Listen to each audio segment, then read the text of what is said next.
Masala shartini o'qishgan bo'lsangiz, demak bizda ikkita DNK bor ekan.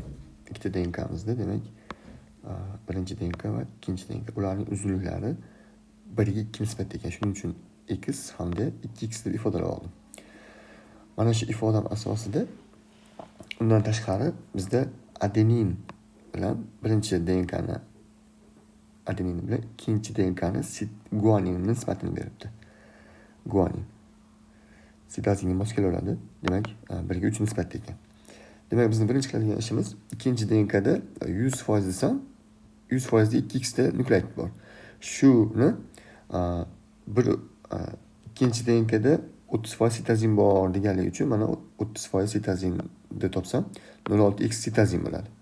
Demak, 0.6x sitozin bo'lsa, demak guanin ham 0.6x bo'ladimi?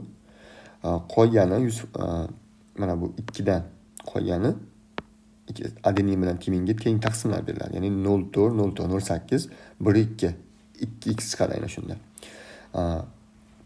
Xuddi shunaqangi mana sitozin 0.6 ku adenin bilan sitozinning nisbati 1 ga 3 bergan yoki guaninga mos kelishi mumkin.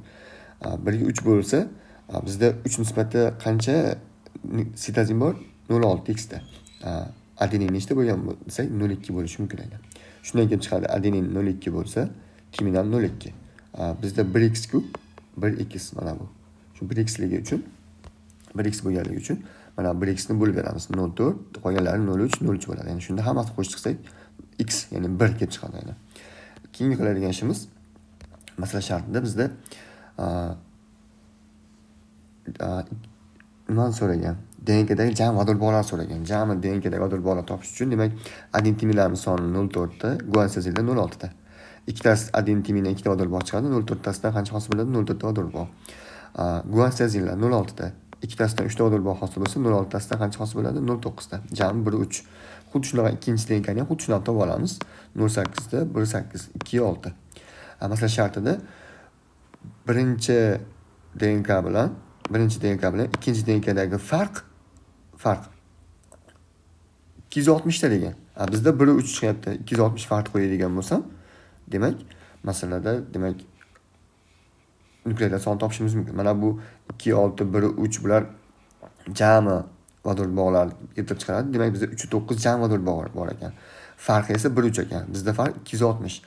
3.9 jami vodor bog'laridan 1.3 farq bo'lsa, 260 ta farqda qancha vodor bog' bo'ladi desak, 780 ta. Yoki bo'lmasa, yanada osonroq usullari bo'lishi mumkin.